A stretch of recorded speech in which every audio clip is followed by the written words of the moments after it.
Flagship phone or flagship killer, itong Oneplus 12. I know na itong phone na ito is really beefy pagdating sa specs. Snapdragon 8 Gen 3, LTPO na AMOLED screen. Hasselblad na triple camera sensor meron niya. 5,400 mAh ang kanyang battery, can support up to 100 watts of fast charging. And best of all, magandang kanyang flagship design sa likod. All of this for just 38,000 pesos ang kanyang base variant. So, flagship or flagship killer? Pag-usapan natin.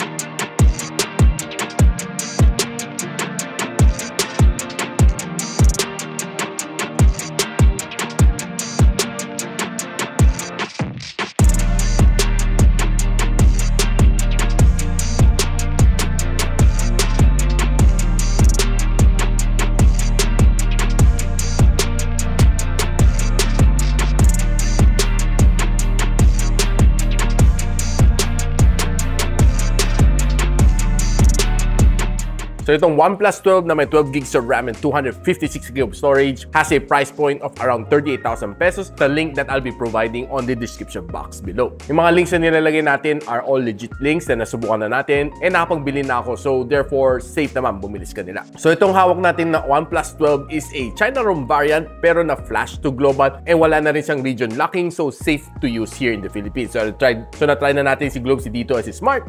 No problem. So this one is going to be launched pretty soon here in the Philippines. Ang OnePlus 11 has a price point of 49,999 sa kanyang launch last year. So expect mo yung kanyang price should be somewhere around 49,999 or meron siyang a little slight increase, maybe 51,999. But rest assured, tong China variant ni OnePlus 12 is exactly the same sa OnePlus 12 na international variant. Now, pagdating sa kanyang form factor, I love the white one kasi ang dami bumibili ng green. So, tinry natin bumili nito white variant. And it looks really nice. To be honest with you, I'm not really too much of a lover ng white. Itong white niya is hindi yung super duper white. But ang kanyang color is a little bit may pagkunti pagka-silverish. So, maganda at premium tingnan tong phone na ito. So, ang kanyang size is chrome finish and aluminum side frames ang meron niya. Ang likod niya is a Corning Gorilla Glass 5 and ang kanyang harap is a Corning Gorilla Glass Victus 2. So, meron tayong curved LTPO AMOLED display dito which looks very nice and very sharp. And what I like dito is masarap ang hawak ko dito, though medyo slippery siya kasi smooth ang kanyang finish dito sa likod. And what I like dito is ang design ng kanyang camera. It looks very nice, very simple, very subtle, and hindi siya masyadong takaw tingin. Unlike tong camera design ng Xiaomi 40 Ultra, saksakan na laki at saksakan ng kapal ang kanyang camera bump. And itong kay OnePlus 12 is pretty thin ang kanyang camera bump. Makita mo tong letter H dito, it symbolizes Hasselblad. And another thing na gusto ko rin sa kanya is nandiyan pa rin ang kanyang ringer toggle dito sa gilid. You can simply turn on your silent and vibrate mode dito sa gilid easily. Now, itong phone na ito is being powered by the latest na Qualcomm Snapdragon chip, which is the Snapdragon 8 Gen 3. And, well, trying the Antutu benchmark for several times, 1.76 million lang nakuha ko. And after a couple of days kong ginagamit, mag-try uli ako mag-check ng benchmarking and umakit na siya sa 1.83 million. Medyo malayo pa sa mga 2 million points na nakukuha ng ibang phones na may Snapdragon 8 Gen 3. So, this is the breakdown score na makukuha mo dapat. 5,000 ang kanyang loop score dito sa OneLive Extreme and medyo mababa ang kanyang stability. 54%. Geekbench scores, kanyang CPU benchmarking, and sa kanyang GPU benchmarking. Looks okay naman kanyang thermal throttling. Medyo nag-start siya sa yellowish and bandang patapos na, medyo nag-green siya. Then, bumalik ulit siya sa kanyang pagka-yellow. And this one throttled to 81% na kanyang maximum performance. Malalaman natin when we test out some games later. Now, itong phone ito has a huge battery, 5,400 mAh of battery which can support up to 100 watts of fast charging. Using this day-to-day basis, I would say kaya-kaya naman na magtagal na one whole day. No problem. Mani-mani lang dito sa phone na ito. Basta huwag ka lang mag-heavy gaming. And nung sinalang ko to sa battery stress test using PC Mark, binigyan ako ng 17 hours and 12 minutes na screen on time. Makunat. Now, itong phone na ito has a 6.82-inch na LTPO AMOLED display. So, kaya na mag-calibrate from 1 Hz to 120 Hz on its own. depending sa usage mo, no? And of course, it supports Dolby Vision, HDR10+, and ang maximum brightness is 4,500 nits. Probably one of the highest na brightness on a smartphone na nakita ko so far. And dahil curved AMOLED display siya, meron siyang 91% na screen-to-body ratio. And what's nice din naman dito sa kanya, pagdating sa kanya display, you have yung image sharpener niya to enhance yung video clarity and mga images niya. As well as meron din siya video color boost to give you that better HDR view dito sa phone na ito, which I think very helpful to when you're watching HDR content. And if you're the type of person na mahilig sa social media, perfect na perfect tong phone na ito dahil ang ganda ng display, be it on Facebook, on TikTok, sa mga shorts sa Instagram or YouTube, panalong-panalo dito. And it has a level 1 na wideband security level, so you can watch all of the HD content you want. So scrolling on my shorts dito sa phone na ito, I would say sobrang ganda ng kanyang response. It's fast, really. And I really appreciate it kasi smooth na smooth on every single swipe na ginagawa ko dito. And I love the display. Maganda siya. And if you're watching mga videos dito like me sa YouTube, I would say na panalong-panalo dahil very punchy ka ng colors, and it can even be enhanced ang video and ang kanang images dito sa phone nito, giving you the better experience kasi you're paying for a flagship phone, by the way.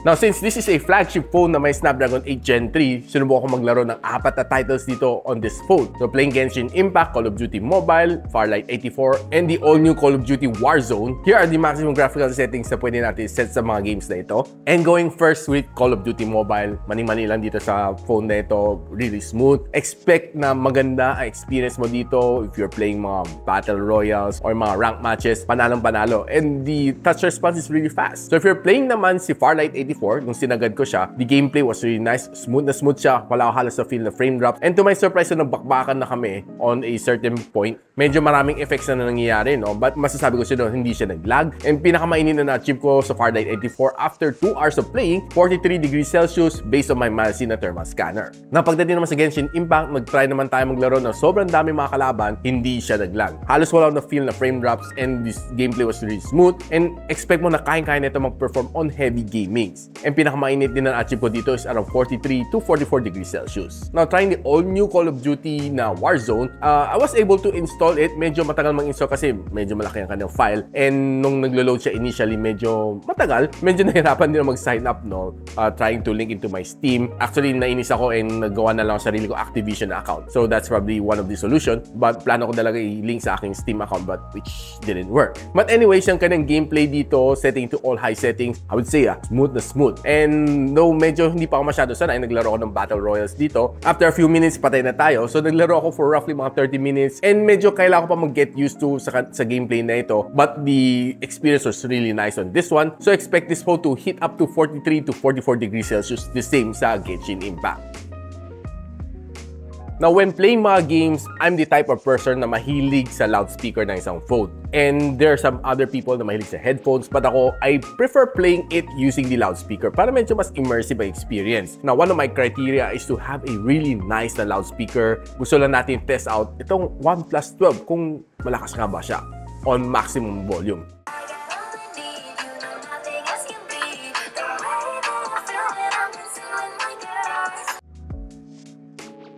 Now, of course, right now, pag-usapan na natin ang camera nito phone na ito. It has flagship level na camera together with Hasselblad. And then starting off with a 50MP na main camera sensor with OIS. And this one has a Sony Lightyear na T808 na camera sensor. And next is a 64MP na periscope telephoto lens with up to 3x optical zoom with OIS. This one is a OmniVision na OV64B na sensor. Then ang kanyang last sensor is a 48MP na ultra-wide lens with PDAF. And this one is a Sony IMX581 na sensor. And itong camera na can shoot up to 8K and 30. And ang kanyang front-facing camera is a 32MP na Sony IMX615 na sensor, which can shoot up to 4K and 30 FPS. Now, itong Oneplus 12 has a really nice camera. And starting off with some outdoor shot, you'll see some of this shot, makita mo ang ganda ng kanyang reproduce ng kanyang cloud. Medyo na-overexposed ng kunti ang kanyang puno, siguro sa sobrang liwanag ng araw. But overall, this shot is really good. makita mo equally dito sa shot na ito. Feel ko medyo overexposed a bit kasi siguro sa sobrang lakas ng araw. And you take some shot like this one, pag sinwitch on mo ang portrait mode, you'd see some really nice shot dito. Ang ganda pagka-focus dito sa upuan na ito, and yung kind of background blur is really nice. You take some plant shot dito, natural ang kanang green, hindi siya oversaturated. I was surprised na hindi in-oversaturate ni Oneplus itong shot na ito. It's really natural green lang nakuha ko dito sa shot na ito, and focusing dito sa harap, it's really nice. And well, pretty much good details dito, mga water droplets, and if you take a look din sa kanang background, it's a nice background blur. So paglaruan muna natin kanyang ibang lenses. This is a ultra wide shot, this is a normal shot, this is a 2x zoom shot, and 6x zoom. Pretty much usable pa rin tong kanyang picture na ito after zooming it for 6x, and you'll see some really inconsistency sa kanyang color, no? So makita mo ang sky dito sa 6x zoom is a little bit medyo namumuti, while medyo bluish siya dito pagdating sa 3x zoom, and dito sa 2x zoom is parang gloomy na yung weather. Makita mo yung glass niya is not the same as the glass dito sa 3x zoom, and if you switch it back to a normal lens, bumalik naman ng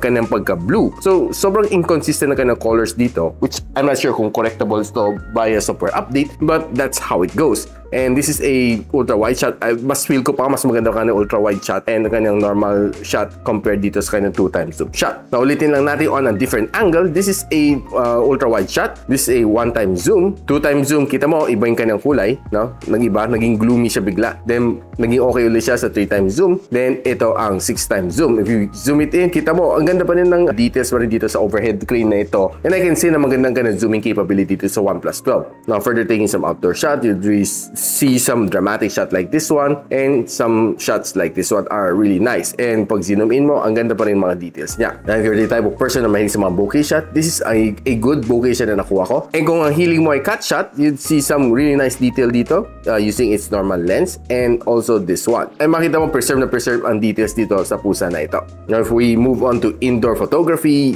taking some mga plant shot dito sa loob ng indoor, you'd see some really nice details dito na kakapture niya. And medyo yellowish siya konti, siguro dahil sa kanyang ilaw. If you take some other plant shot like this one, okay din siya. It looks nice and full of details. Now, tinry din natin gamitin kanyang other lenses. This is a ultra wide shot, a normal shot, a 2x zoom shot, a 3x zoom shot, and this is a 6x zoom shot. You really see yung kanyang inconsistency dito sa 2x zoom shot niya, no, as opposed sa ibang lenses niya, no, which I think medyo nag-ibang kanyang color dito sa 2x zoom. I'm not sure why. Now, kung hilig mo naman is food photography, this one can definitely perform. Was able to take in some really nice food shot dito, taking some shot like this. You'll see ang ganda ng dramatic ka ng shot. You'd feel na masarap kainin itong mga food na ito, and some food like this one, mga food shot like this one, you'll see na, uy, maganda palang camera nito for taking food shot. I'll be posting more pictures from my Oneplus 12 sa aking Facebook page. Do follow me at gadgetsidekick for more details. Tinry din naman natin kumuha some jewelry shot on indoors. You'd see ang magandang mga details na dito, no, sa mga gemstones na ito. So mukha lang siya infinity stones ni Thanos. Product shot, talaga mabibilib ka. Maganda rin mga details na nakuha na. And probably this is one of the better shots na nakuha ko dito sa Easter Bunny.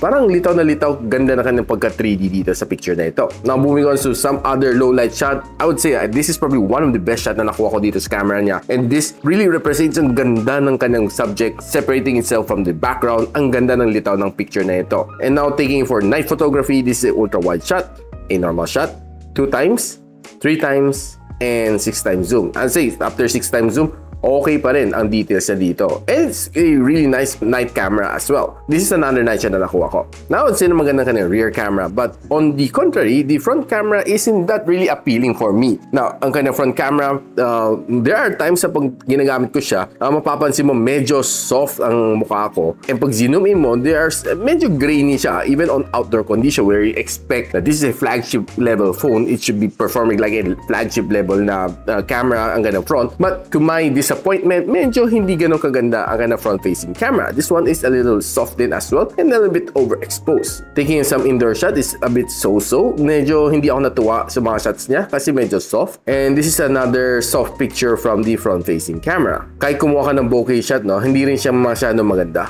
But on some other bokeh shot naman, it can perform naman kahit papaano. Now, using the front-facing camera to take some vlog, I would say na medyo grainy siya. Makita mo na medyo hindi ganun ka-clear, ka-sharp sharp ang subject when you're using the front-facing camera. Lalo na, especially when you're using it indoor, medyo grainy, makita mo, halatang halata. Now, if you're using the rear camera on indoor condition, you really get some really nice na video like this one. Very sharp, very stable, and gandang resolution. Equally said din, if you're using it on outdoor condition, this is how it looks like when you're walking outdoor. And maganda ang kanyang camera, very stable, even just using your bare hands. So after using this phone for 2 weeks, ano masasabi ko dito sa phone na ito? Yes, it does have flagship level specs, but how would I classify the phone na ito? Could this be a flagship killer or a flagship phone? Let me know on the comments kung anong tingin niyo dito sa phone na ito. But me, personally, I would call this a flagship killer. Dahil for me, a flagship phone doesn't only perform using the rear camera, but yung kind of front camera should be able to perform really nice. Itong phone na ito has a really nice camera sa likod, but yung kind of front camera, for me, medyo bitin. I would say na at times nag-overexpose siya, soft ang mukha ko, and I'm not really happy using its front-facing camera. At least I'm telling you my honest opinion. Though ang gaming performance nito is definitely good, and ang pinakamainit na na-achieve nito is around mga 43 to 44 degrees Celsius on the different games na nilalaro natin na graphical intense. And ang feel na itong phone na ito is talagang flagship worthy. Now, if you're buying this phone for around mga 38,000 pesos, I would say sulit to phone na ito. But you're buying it for around mga 49,999, medyo pag-iisipan ko pa kung bibiling ko siya o hindi. So if you're interested to know kung saan ko binili itong phone na ito, I'll be linking the legit link on the description box below. And if you like this video, don't forget to share it to friends. And a subscription to this channel would definitely be appreciated. I'll see you in the next one. And so, ako para si Richmond, and you're watching Gadget Sidekick. Like and subscribe to my channel. Don't forget to hit that notification bell. For one of my latest uploads, click the dito. And for one of my popular uploads, click here.